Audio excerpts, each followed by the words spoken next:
Lepo pozdravljeni. Jaz sem Uroš, z mano je moja sodelavka Ksenija. Prihajava iz Zavoda Škratelc, ki je založba, pa hkrati ni ravno tipična založba. Izdajamo slikanice, izdajamo stripe, izdajamo kakšne zelo posebne knjižne projekte. Smo butični, ne želimo izdajati preveč, predvsem zato, ker nas zelo zanima dolgoživost knjig. Mene osebno je vedno zelo motilo, da imamo v Sloveniji toliko odličnih založb, toliko odličnih knjig izide, ampak se seveda potem te knjige porazgubijo, izgubijo, in potem jih odkrivamo za nazaj in odkrivamo jih čez leta in tako naprej. Nas pa zelo zanima, kako pravzaprav s knjigami doseči čim širši krog bralcev.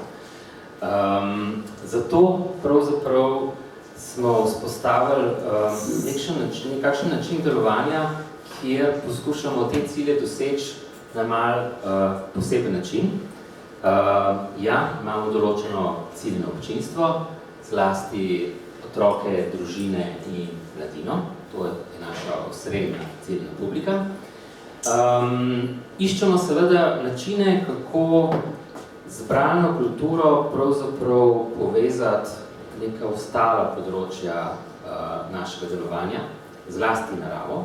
In kot boste videli, imamo en tak, kar lahko rečemo, zelo odmeven nacionalni projekt pravlično-doživljajske transverzale po Sloveniji, ki je po svoje način, kako pravzaprav bralno kulturo širiti v naravi.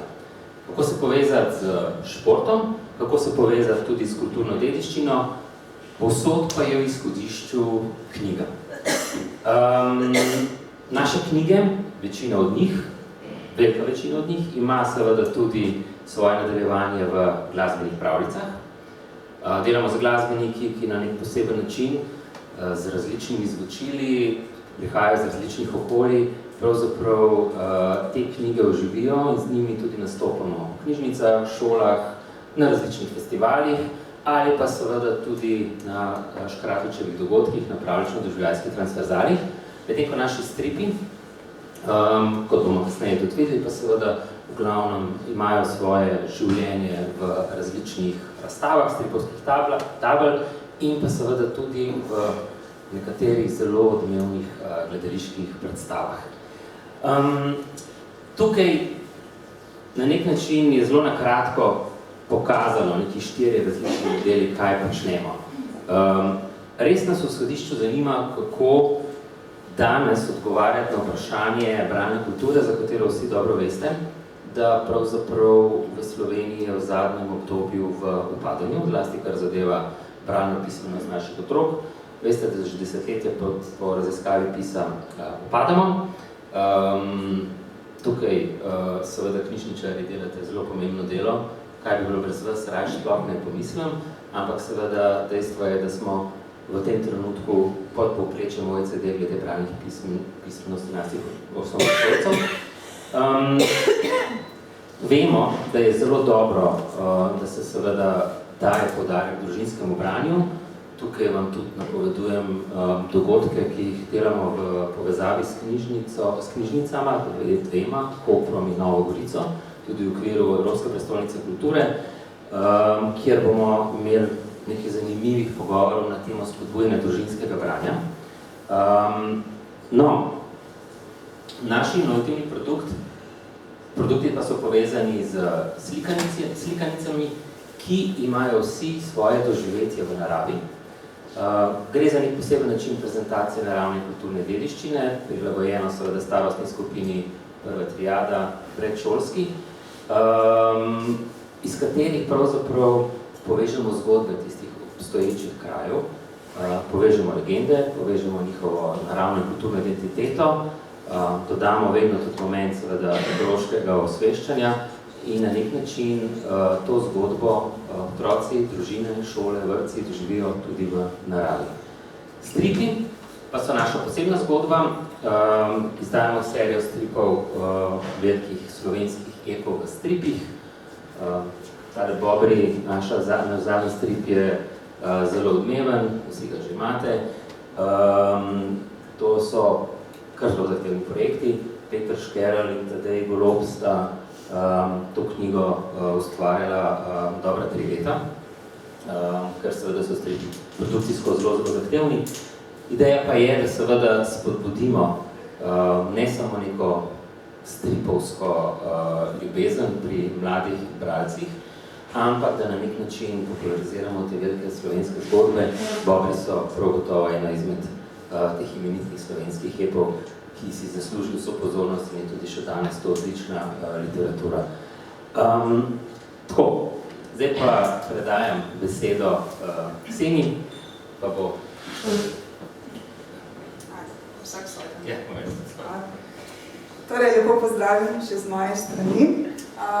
Mogoče začnem od začetka in predstavim v bistvu ta del naše založbe, ki je namenjen res najmlajšim bralcem, pa morda niti še niso bralci, ampak so še poslušalci in občudovalci ilustracij v teh naših slikanicah. Torej, gre za slikanice, trenutno imamo v naši založbi zbirko 15 slikanic. Skoraj večina od njih je prišla izpod Peresa Uroša. 2 sta pa nastali pod pesmom 2 drugih avtorjev, sicer Zaklad pokluških škratov in napisal Žiga Gombač in pa učitelj slova Boštjan Gorenc Pižama in v bistvu s tema 2 avtorjema zelo dobro sodelujemo tudi na drugih področjih naših dejavnosti. Ena slikanica morda še posebej izstopa in jo bo tudi Uroša malo bolj podrobno predstavil skozi okna Ljubljane, ki morda ni namenjena najmlajšim bralcem, ampak mogoče tistim starejšim, pa tudi za nas odrasle se mi zdi, da je kar dobro branje. Drugače pa vse ostale slikanice, torej 13 jih potem nekako ostane, oziroma 11, pa rečemo, da so iz zbirke škratolovščine. Zakaj? Tako kot je Uroš že omenil, so v bistvu povsod neke izvirne zgodbe in te izvirne zgodbe vedno temeljijo na nekih ustnih izročilih, na legendah teh posameznih krajev v Sloveniji, ki jim Uroš seveda doda neko pravljično noto, pravljične junake in v bistvu tukaj lahko vidite te naše pravljične junake, ki nastopajo v slikanicah, ali so to pravljične živali, lahko so vidinci, velikani, čarovniki, zelo pogosto imamo pa škrate, zato to tudi pritiče našemu imenu, ampak vsekakor taka prezentacija neke naravne in kulturne dediščine za najmlajše. In naš namen je, da najprej se starši skupaj z otrokom doma usedejo in preberejo slikanico, zgodbo in potem, ko jo odložijo na polico, jih čaka še druga naloga. Namreč zgodba ni samo zgodba, ampak dejansko postane doživetje. Imamo zaenkrat 11 takšnih doživetij na tako imenovani pravljično doživljajski transverzali po Sloveniji in je v bistvu res širom Slovenije in kar pogosto dobivamo klice iz različnih občin, da to bi pa tudi oni radi imeli, tako da je kar veliko dela s tem. Ampak nas zelo veselimo, ker v bistvu je naša vizija ne samo spodbujati bralno kulturo, ampak na drugi strani tudi spodbujati gibanje v naravi in v bistvu nuditi neko kvalitetno preživljanje družinskega časa. Iz tega v bistvu potem so se razvili taki inovativni produkti, sprva družinski produkti, ki v bistvu so poleg slikanice, imajo še 2 sestavna dela. In en del je sigurno ta pravljična pot v naravi. To je v bistvu potem tisto doživetje, na katerega se družina odpravi po prebrani zgodbi. In takrat v bistvu otroci lahko doživijo to zgodbo. Zaradi tega, ker so poti potem narejene tako, da imajo doživljajske točke in te točke v bistvu otrokom približajo te pravljične junake, v katerih so sprva samo brali v slikanicah, zdaj jih pa vidijo, zdaj jih lahko začutijo, potipajo, slišijo, vonjajo stvari, v glavnem doživijo slikanico. In tukaj je v bistvu ena zelo pomembna točka, to veččutno učenje, ker se pač vemo, da takoj, ko se preselimo v naravo in se učimo na nek drugačen način, da mogoče stvari prej ponotranjimo in tudi dlje časa potem ostanejo z nami. Te poti in te slikanice na drugi strani tudi zelo krepijo neko lokalno identiteto. To je seveda primarno, ker pač poti in slikanice so vezane na določen kraj v Sloveniji, tako da krepiti lokalno identiteto, ampak s tem, ko obiskovalci prihajajo iz različnih koncev Slovenije, potem v bistvu krepiš tudi neko osebno identiteto ali pa mogoče neko skupno identiteto. In pa še ena stvar je zelo izpostavljena v teh naših zgodbah, ta neka ekološka nota, nek trajnostni način življenja in pa neke univerzalne človeške vrednote, za katere mislimo, da je trenutno tak čas, da je potrebno malo spodbujati, pa malo v bistvu opominjati na te vrednote, ki mogoče kdaj malce upadejo.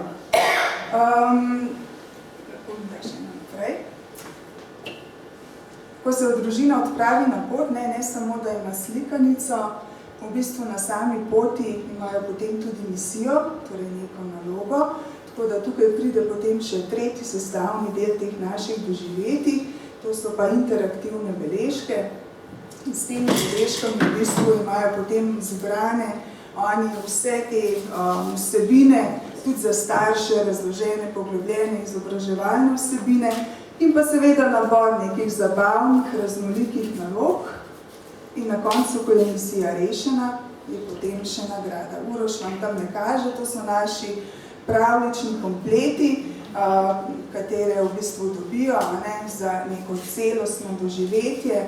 Tako da v bistvu res je ta naša slikanica v bistvu neka zgodba, neko doživetje, da ni samo knjiga.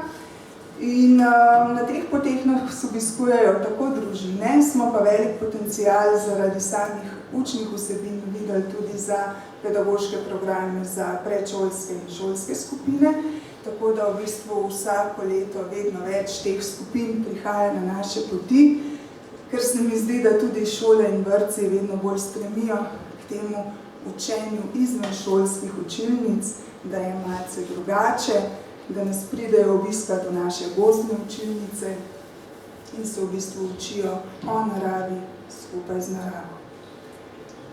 Da bi si pa mogoče še to, da v bistvu poleg teh šolskih, predšolskih skupin in družin nas pa vedno pogosteje obiskujejo tudi študijske skupine, tako da imamo obiske tudi iz različnih delov Evrope, ko prihajajo pač različni raziskovalci, na nek primer dobre prakse, kako na eni strani spodbujati bralno kulturo, na drugi strani pa spodbujati neko gibanje, pohodništvo in preživljanje kvalitetnega prostega časa. Tako, zdaj pa da vidimo, če bo delal naš film, če samo malo podrstaš.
Verjetno sem par komentarjev, verjetno ste prepoznali, da je tole Štanjel, tam ta doživetje Škrati kras. Če ste bili pozorni, ste opazili tudi, da je avtor te slikanice, ilustrator Zvonko Čok, ki je to podpisoval. Tako da pravzaprav je en tak primer, kako se je pravzaprav povezala naravna in kulturna dediščina ravno v Štanjelu zelo izrazita. Tam je doma kanoseštvo, tam je seveda zelo pomembno stari del mesta Štanjel, ki je pravzaprav kulturno doživetje. In tam je seveda zelo pristna kraška narava, ta komenski kras je pravzaprav kras v malem. Tako da družine na več načinov doživijo to območje skozi zgodbo, včasih je pa to tudi drugače. Včasih pa pridejo na doživetje in potem ugotovijo, je slikanica, je zgodba in to potegne in zanima. Skratka, ta del širjenja bralne kulture je pravzaprav v oba konca. To je en tak način, kako seveda te naše knjige ostanejo kar dolgo žive. To mogoče bi rad sem podaril, velja tudi pri drugih naših doživetjih, 11 imamo po vsej Sloveniji. In tukaj seveda je to tako, da te knjige imajo, Škrati kras ima v bistvu že tretji ponatis. Je tudi preveden v italijanščino, je tudi preveden v angleščino, ker imamo tudi za tujce to doživetje prilagojeno. In kar opažamo, edino eno tako, rekel, toplo nasvet za knjižničarje je, da nam obiskovalci dostikrat rečejo, kako si v knjižnici bi želeli sposoditi knjige, ampak jih ni, ker te naše knjige se pač sposojajo na daljši rok in vsakeč, ko prejemo novo doživetje, se iz tistega pravzaprav spet spostavi zanimanje za ostale. Tako da vem, da knjižničarji kupujete nove knjige, čakate na nove izide in tako naprej, in da je za nazaj to težje, ampak lahko sem prenesel včasih željo naših obiskovalcev, vaših članov in tako naprej. Ja. Ksenija je prej omenila eno slikanco, ki je šla lansko leto skozi okna Ljubljane. To je slikanca, ki je pravzaprav bolj slikanca za odrasle. To ni slikanca za prvo triado, absolutno ne. Je slikanca, ki sva jo ustvarila z Petrom Škerlom, ob seveda nekem strokovnem sodelovanju dr. Davida Petelina in kustosov mestnega muzeja. To je slikanca, ki je spet malce drugačna od običajnih slikanc, kaj pravzaprav vključuje nek sprehod po realnih lokacijah v Ljubljani s konkretnimi naslovi, z okni, na katerih so pa nekoč živele znani Ljubljančani, znane Ljubljančanke. Tukaj nista samo Julija Prešeren, Trubar in tako naprej. Tukaj seveda so tudi nekateri sodobniki, tukaj je Majda Sepe, tukaj so recimo znani fotografi, znani arhitekti in tako naprej. Skratka 34 zelo zanimivih osebnosti, s katerimi, ki jih je Peter pravzaprav na svoj način upodobil in ki na nek način spodbujajo eno radovednost po tem, kako pravzaprav Ljubljano odkrivati na malo drugačen način. Vedno je nek tekst, ki poskuša biti, bom rekel, ne faktografski, ampak, bom rekel, malce bolj doživeto napisan, s kakšnimi zanimivimi detajli, tudi s kakšnimi tragičnimi detajli, recimo pač o tem, kako je Nuša Počka umrla na odru ljubljanske drame, živela za ljubljansko dramo in tako naprej. Predvsem zato, da bralce spodbudimo k temu, da odkrivajo zgodbe teh velikih ljudi, ki so pravzaprav ustvarjali duha današnje Ljubljane. Nismo še posebej izpostavljali in predstavljali to slikanico, ker bo imela tudi neko takšno malce posebno turistično, kulturno doživetje v sodelovanju s Cankarjevim domom. Imamo pa zelo lepe odzive, zato ker pravzaprav te malce bolj poučne slikanice so kar zelo iskane v šolskih knjižnicah in v splošnih knjižnicah. Mogoče samo na hitro še. bistvu to neka aktualna stvar, zanimiva tudi za knjižnice. Namreč vse te naše programe, ki jih izvajamo zunaj, smo nekako priredili za to, da lahko izvajamo v določenem obsegu programe tudi v zaprtih prostorih na malce drugačen način. Tako da iz tega so nastali 3 programi, pravlična pripovedovanja, glasbene pravljice, ki jih je omenil že Uroš prej, in pa Kamišibaj. Tako da, če najprej predstavim ta naša pravlična pripovedovanja, tukaj le gor lahko vidite našo pripovedovalko Majo Čebraja, ki je tudi odlična vodnica po naših poteh, ki se v bistvu na teh pripovedovanjih obleče v pravlični lik, zgodbe, katero pripoveduje, in potem v bistvu na zelo interaktiven, doživet način potegne otroke v zgodbo. Tako da jih v bistvu v tem pripovedovanju tudi vedno nekaj nauči. Ali se naučijo nekega plesa, se naučijo čarovniškega uroka, se naučijo neke pesmice in jih v bistvu potegne v ta pravlični svet in seveda vzpodbudi zadosti domišljije in zanimanja, zato da potem otroci doma pocukajo starše in rečejo, zdaj moramo iti pa še na pot, da bomo videli vse te junake in da bomo pomagali rešiti misijo. Tako da tukaj jo vidite preoblečeno v lisičko Šumberka, ki išče svoj slavnik in ga potem z otroci tudi najde.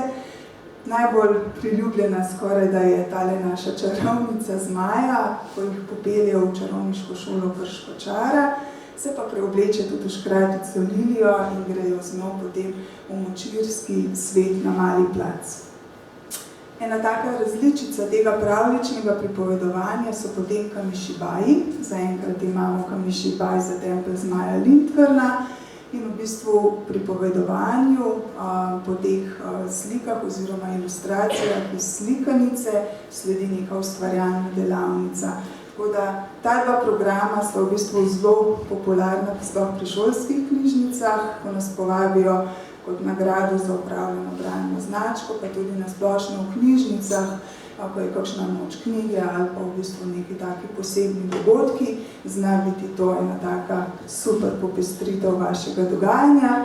Glasbene pravljice so pa mogoče malo večja produkcija, kjer v bistvu skupaj z znanimi glasbeniki in pa našo super Nino, ki je tudi odlična pripovedovalka, v bistvu preko glasbe, zvokov, pripovedovanja popeljajo obiskovalce v te naše slikanice, tako da v bistvu so skoraj vse slikanice uglasbene. Je pa vsa ta naša ponudba v tej brošuri, tako da kdor bi si jo želel oziroma bova z Urošem vam razdelila, kjer je vse zapisano za kakšno informacijo več. Tako. Ja, mogoče sem še to dodano, da smo, glede na to, da tudi kar zadeva povpraševanje po teh živih programih, je prišlo v zadnjih 2 letih kar do precej razlike in da so precej iskani te neki manjši, zato tudi naredili to prilagoditev, da imamo kar nekaj ponudbe, kjer je samo ena pripovedovalka, ker seveda je to vseeno čisto druga cena, če nastopata še 2 glasbenika, pa pripovedovalka in še vse ostalo. Izpostavljam pa eno, sicer od tega našega zadnjega doživetja Velikani Istre. Tamle prepoznate zelo znanega glasbenika Andreja Fona, ki pa nastopa solo in ima eno tako res zabavno, odmevno v songih, pravzaprav večinoma v songih, zapeto in povedano pravljico o Velikanih Istre, zelo zabavno, zelo interaktivno, izpelje sam in so super odzivi, imel je že lani, mislim, da je imel preko 20 različnih ponovitev. Ekola?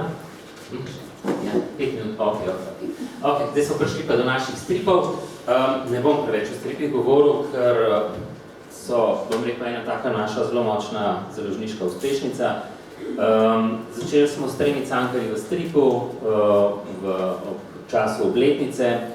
Nadaljevali smo z reformatorji v stripu, tudi, bom rekel, po številu prodanih knjig daleč naša najbolj uspešna knjiga, ki se še kar prodaja. Pižama Jaka Vukotič, tudi po zaslugi tega, da seveda Pižama skupaj z Nikom Škrlecem že 4 leta nastopata z reformatorji na odru. Interaktivno stripovsko predstavo o prvih slovenskih knjigah, o Bohoriču, o Dalmatinu. In tukaj moram reči, da je to nekaj, kar si šole, učitelji, pedagogi, pa tudi neka širša publika pravzaprav zelo želi slišati.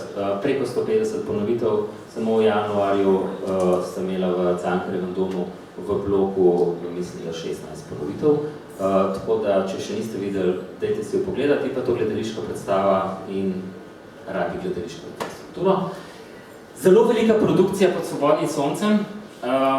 Ne vem, če ste jo uspeli videti, SNG Maribor, Cankarjev dom v Ljubljani, SNG Nova Gorica, lansko leto.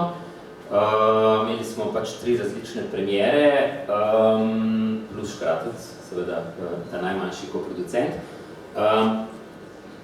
Tukaj je velika predstava, da imamo težave s ponovitvami in z uskladitvami, tako da zdaj delamo neke prilagoditve, da bo to še igralo, ker je to pravzaprav ne samo po zgodbi naša klasika, ampak seveda tudi gledališko zelo, zelo močna produkcija. Cukrarna, zgodba slovenske pesniške duše in mogoče bolj spregledanih stripov. Žiga Gombač je napisal res zelo, zelo poetičen tekst. Jaka Vukotić izredno dinamično ilustriral neko, seveda, v osnovi zelo temačno zgodbo slovenske moderne, fokusirano na stavbo cukrarne. Strip, ki ima tudi zelo zabavno interaktivno nadaljevanje. Žiga in Jaka namreč izpeljeta cukrarno strip, en tak kviz za mlade na temo cukrarne, ne tak malo bolj zabaven način. Okay. In zdaj pravzaprav moramo zelo na hitro povedati, kaj so novosti, ki čakajo. Ja, prva novost, ki vam jo seveda z veseljem napovedujemo in ki bo išla v 14 dneh, najkasneje v 3 tednih, je strip o Srečku Kosovelu, Srečkon strip. Žiga Gombač, Jaka Vukotić, prej že tandem pri cukrarni, sta naredila strip, ki pravzaprav nas vse je zelo, zelo navdušil. Strip, ki je res, bom rekel, narejen v duhu Srečkotove umetniške širine, od lirike krasa, ekspresionizma, vice zelo močna estetika, konstruktivizma, neverjetno zanimiv izdelek, ki se ga res zelo, zelo, zelo veselimo, je pa seveda poudarek na Srečkotovi poeziji vseh njegovih obdobjih. Tako da pravzaprav je neka zgodba, dramaturgija, ki vse to poveže, poudarek pa je pravzaprav iti v Srečkotove svetove, ne toliko samo geografske, Sežana, Tomaja, Ljubljana in tako naprej, ampak predvsem te njegove umetniške svetove, ki so res neverjetni. Strip seveda je nastal že v kontekstu Kosovelovega leta 2026 in tudi lahko že napovem, da bomo januarja imeli gledališko predstavo, zelo vznemirljivo, super akteri, ki bo pravzaprav potem celo leto 2026 tudi, bom rekel, na voljo za gostovanja. Na mogoče malo podoben način ali format, kot so reformatorji na odru. Toliko o naših stripih. Ja, v jeseni izide še pravzaprav strip, ki ga tudi komaj čakamo in za katerega v tem trenutku še pojma nimam, kako bo izgledal. Pižama ustvarja pravzaprav ultimativni, poslednji, najpomembnejši, največji slovenski ep, Krst pri Savici, neko sodobno prezentacijo Prešerna z pomenljivim podnaslovom Poslednja Črtomirova izkušnja, tako da to potem več jeseni. Je pa letošnje leto pri nas neobičajno bogato s slikanicami, tako da kot prvo napovedujem, in to zdaj prvič javno napovedujemo, slikanico, ki bo šla čez mesec in pol, nekje v začetku maja. Naslov ima Pogipa Pika in to je slikanica o Tadeju Pogačarju, Urški Žigart, o dveh naših pravlično uspešnih športnikih. Nastaja skupaj z njima nastaja skupaj z njunima družinama in bo en tak poseben način, kako pravzaprav otroke spodbujati k temu, da kolesarijo, da so aktivni, da kolesarijo v šolo, da se tudi športno udejstvujejo tisti, ki želijo, skratka promovirati nek trajnostnični način življenja in seveda tudi izpostavljati, kako sta Pogi in Pika pravzaprav prišla preko pravljičnih junakov do tega, kar sta danes. Zmajčkov izziv je pa zgodba, ki je nekoliko vezana na športno delovanje v Ljubljani, tudi promocija gibanja, športa, predvsem tega, da pravzaprav imamo v Ljubljani neke velike športne prireditve, Podobžici, Ljubljanski maraton, Franjo in tukaj bodo otroci do prve triade, pa predvsem mogoče celo predšolski, dobili nek posebno spodbudo, spet skozi knjigo pravzaprav odkrivati nujnost, potrebnost, koristnost gibanja, zdravega načina življenja in tako naprej. In še te slikanici, ki pa sta vezani na naša doživetja, ena že obstaja, Zakleta grofica, Grofica in pastirček, ter Leši, to je pa slikanica o prijaznem gozdnem duhu, tam nekje okrog Gorenje vasi se bo potikal, tako da več o tem kasneje. Zdaj pa konkretno vabilo. Jaz sem povedal, da mi nismo ravno tipična založba, če gledam tako generalno, smo ena združba, ki se ukvarja z nekimi iskanji inovativne prezentacije naravne in kulturne dediščine. In naš letošnji večletni projekt je to, da pravzaprav smo koordinatorji vodje vsebine za postavitev razstave slovenskega jezika in knjige na gradu Štanjel, spet smo se vrnili na Štanjel. To je zadnja faza obnove štanjelskega gradu, to traja kar 50 let. Ena zelo pomembna razstava, ki je zopet povezana s tem, da pravzaprav želi, da čim večji krog ljudi, predvsem tudi mladi, spoznajo slovenski jezik, da krepijo neko ljubezen do slovenskega jezika, vidijo njegove potenciale in da hkrati v bistvu to zgodbo jezika upnemo v neko širšo globalno raven. Izrazito interaktivna razstava, zelo posebna razstava. Otvoritev bo 18.6. Za knjižničarje, pedagoge pa bomo naslednji dan, 19.6.